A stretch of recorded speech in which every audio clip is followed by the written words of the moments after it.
কিরে মিষ্টি, এই ভর দুপুরবেলা কোথায় যাচ্ছিস?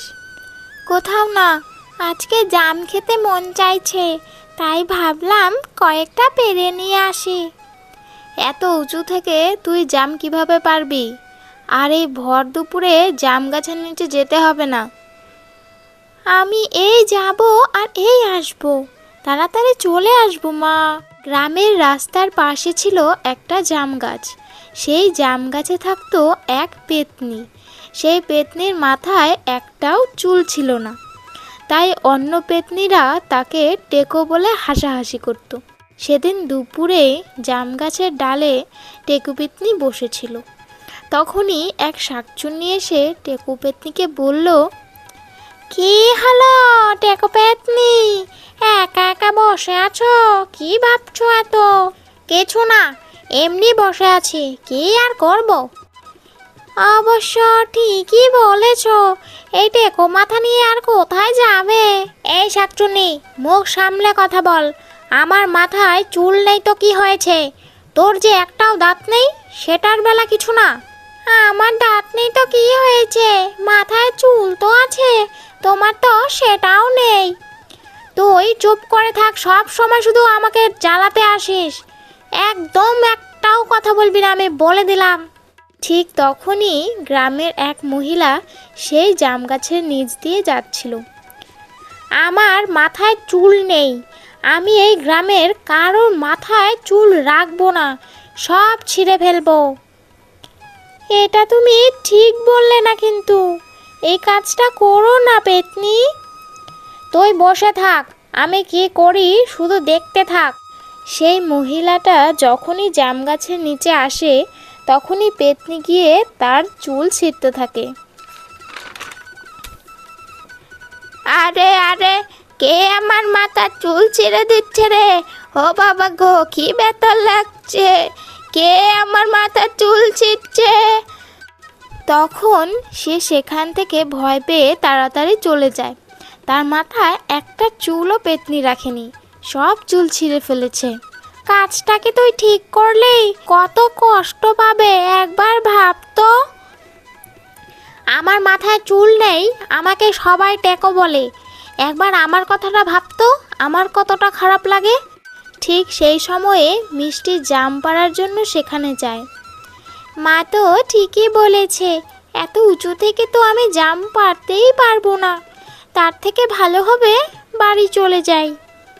না না, এত সহজে তো ছেড়ে দিচ্ছি না, এই মেয়েটাকে অন্তত কিছু করিস না। বললাম না, এই গ্রামের কারোর মাথায় আমি চুল রাখবো না। তখন পেত্নী মিষ্টির মাথারও সব চুল ছিঁড়ে ফেলল। কে আমার মাথার চুল ছিল? কে আছে এখানে? এখানে তো কাউকে দেখতে পাচ্ছি না, আমার মাথায় তো একটাও চুল নেই। এবার আমাকে সবাই টেকো বলবে। এটা কি তুই ঠিক করলি? এখন মেয়েটা কি করে বাড়ি থেকে বের হবে? তুই এটা একবারও ভাবলি না? না, ভাবলাম না। তুই এত কথা বলিস না, চুপ করে বসে থাক। মিষ্টি এই অবস্থায় তাড়াতাড়ি বাড়ি যেতে লাগলো। কি হলো কি এটা? তোর মাথায় একটাও চুল নেই কেন? কি হয়েছে বল? কে যেন আমার মাথায় সব চুল টেনে ছিঁড়ে ফেলেছে। কে ছিঁড়ে ফেলেছে? তুই দেখিসনি তাকে? না, আমি জাম গাছের নিচে যেতেই আমার চুলে খুব টান লাগছিল, আর সাথে সাথে সব চুল ছিঁড়ে ফেললো। চল আমার সাথে, কর্তাবাবুর কাছে যাব। না মা, আমি এই ন্যাড়া মাথা নিয়ে কোথাও যাব না। তখন মিষ্টির মা কর্তাবাবুর কাছে যাওয়ার জন্য রওনা হলো। কিছুক্ষণ গিয়ে সামনে দেখে অনেক লোকের ভিড়। সেই লোকের ভিড়ের মাঝখানে গিয়ে দেখলো, ওই জাম গাছের নিচ দিয়ে আসছিলাম, তখনই কে যেন আমার মাথায় সব চুল টেনে ছিঁড়ে দিল। এখন আমি এই মুখ নিয়ে কোথায় যাব? আমার মেয়েরও একই অবস্থা। মেয়ে তো দরজা বন্ধ করে কান্না করছে। এখন কি করা যায়? এটার কোনো সমাধান তো বের করতেই হবে। শোনো সবাই, আমার মনে হয় এই জাম গাছে কোনো পেত্নী থাকে। তা না হলে এগুলো তো কোনো মানুষের কাজ না। এখন থেকে সবাই ওই রাস্তা দিয়ে যাওয়া বন্ধ করে দাও। এ কথা শুনে মিষ্টির মা বাড়ি চলে গেল ও গ্রামের সবাই সেখান থেকে গিয়ে যে যার কাজে লেগে পড়ল। তারপর থেকে সেই জাম গাছের নিচ দিয়ে গ্রামের কেউ যাতায়াত করতো না। গ্রামের লোকেদের দিনকাল বেশ ভালোই কাটছিল। হঠাৎ একদিন পেতনি বলল, দুইজনের চুল ছিঁড়েছি, সেই ভয়েই হয়তো গ্রামের কেউ আর এদিকে আসে না। কিন্তু আমি তো চেয়েছিলাম এই গ্রামের কারোর মাথায় আমি একটা চুলও রাখবো না। না পেতনি, এমন করিস না, এতে তোরই ক্ষতি হবে। মানুষের ভালো করতে হয়, আর তুই ক্ষতি করছিস। তুই আমার কাজে বাধা দিতে আসবি না। আমি গ্রামের দিকে গেলাম, তুই এখানে বসে থাক। কেউ যেন আমার জাম নিতে না পারে। পাহারা দিবি জামগুলো, বুঝলি? যাস না পেতনি। পেতনি শাকচুনির কথা না শুনেই গ্রামের দিকে যেতে লাগলো। মিষ্টি, দরজা খোল। এভাবে দরজা বন্ধ করে কতদিন থাকবি? এই মেয়ের মাথায় চুল নেই বলে দরজা বন্ধ করে ঘরে বসে আছে। যাই যাই তো, গিয়ে দেখি। তখন পেতনি মিষ্টির ঘরের জানালার কাছে গেল। কিরে মেয়ে, টাক মাথা নিয়ে বুঝি ঘর থেকে বেরোতে লজ্জা করে? কেমন লাগে বোঝ মজা। কে তুমি? আমাকে দেখে একদম হাসবে না বললাম। আমাকে সবাই টেকো পেতনি বলে অপমান করত। এখন আমি সবার মাথার চুল ছিঁড়ে ফেলবো। তখন পেতনি সেখান থেকে চলে যায়। আর মিষ্টি ঘর থেকে বেরিয়ে তার মাকে বলল, মা, আমার জানালার কাছে এক টেকো পেতনি এসেছিল। এসে বলল ও নাকি এই গ্রামের সবার চুল ছিঁড়ে ফেলবে। বুড়িমা তো তাহলে ঠিক কথাই বলেছিল। তুই বাড়িতে থাক, আমি ওই বুড়িমার কাছে যাই। তিনি নিশ্চয়ই কোনো ব্যবস্থা করবেন। তখন মিষ্টির মা সেই বুড়িমার কাছে যেতে লাগলো। কি হলো? এত হাঁপাচ্ছিস কেন? কি হয়েছে বল? আমার মেয়ের চুল পেতনি ছিঁড়েছে। এখন আর এই রাস্তা দিয়ে কেউ যায় না, সেই জন্য পেতনি গ্রামে চলে এসেছে। সবার চুল নাকি ছিঁড়ে ফেলবে, কারোর মাথায় চুল রাখবে না। কি করব বলো? আমি ঠিক ধরেছিলাম। এখন কোনো উপায় তো বের করতেই হবে। তাড়াতাড়ি কোনো একটা ব্যবস্থা করুন।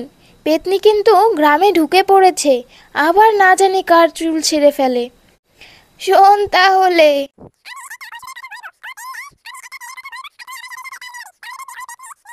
ঠিক আছে, তাই করব। কিছুক্ষণ পরে বুড়িমা ও মিষ্টির মা একটা বটগাছের নিচে গিয়ে বসলো। যখন সেই টেকো পেতনি সেখানে আসলো, তখন বুড়িমা বলল, তোর মেয়ের মাথায় এই তেলটা লাগিয়ে দিবি, দেখবি এই তেলের কেমন জাদু। এই তেল লাগালে কি হবে বুড়িমা? এই তেল যখনই লাগাবি তখনই সাথে সাথে তোর মেয়ের মাথায় অনেক লম্বা চুল হবে, আর ওই চুল কেউ টেনেও ছিঁড়তে পারবে না। তাই নাকি? দাও, ওই তেলটা তাহলে আমাকে দাও। কি বললো? ওই তেল দিলে অনেক লম্বা চুল হবে? তাহলে তো ওই তেল আমি লাগাবো। যাই, তেলটা নিয়ে আসি। তখন সেই বুড়ি ঠাকুমার হাত থেকে পেতনি তেলটা নিয়ে আসলো। এ কি, কে নিল তেলটা? তখন পেতনি সেই তেল তার নিজের মাথায় ঢালার সাথে সাথে মাথায় অনেক বড় আগুন জ্বলে উঠল। আমার কি সর্বনাশ হলো! কেন যে এই তেল লাগাতে গেলাম, এখন তো আমার মাথাটাই পুড়ে যাচ্ছে। কেমন লাগে পেতনি? মানুষের মাথার চুল ছিঁড়বি আরো? দেখ মানুষের ক্ষতি করলে কেমন লাগে। এই বুড়ি, একদম চুপ থাক। আমার মাথাটা একদম পুড়ে যাচ্ছে, ছারখার হয়ে যাচ্ছে আমার মাথাটা। কি করি এখন? পেতনি তখন কোনো উপায় না পেয়ে তাড়াতাড়ি গ্রামের এক পুকুরে গিয়ে ডুব দিল।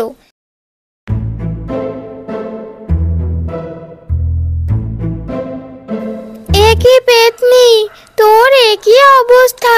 কে করলো এমন তোর সাথে? একটা তেল ছিল, ওই তেল দিলে নাকি মাথায় অনেক চুল গজায়। আমি আনন্দে সেই তেল মাথায় ঢেলে দেওয়াতে আমার মাথায় আগুন ধরে যায়। গ্রামের লোক ওই তেলের কথা বলে তোকে বোকা বানিয়েছে। কি আর করবি বল, এখন এই পোড়া মাথা নিয়েই তোকে থাকতে হবে। আর কখনো মানুষের ক্ষতি করতে যাস না।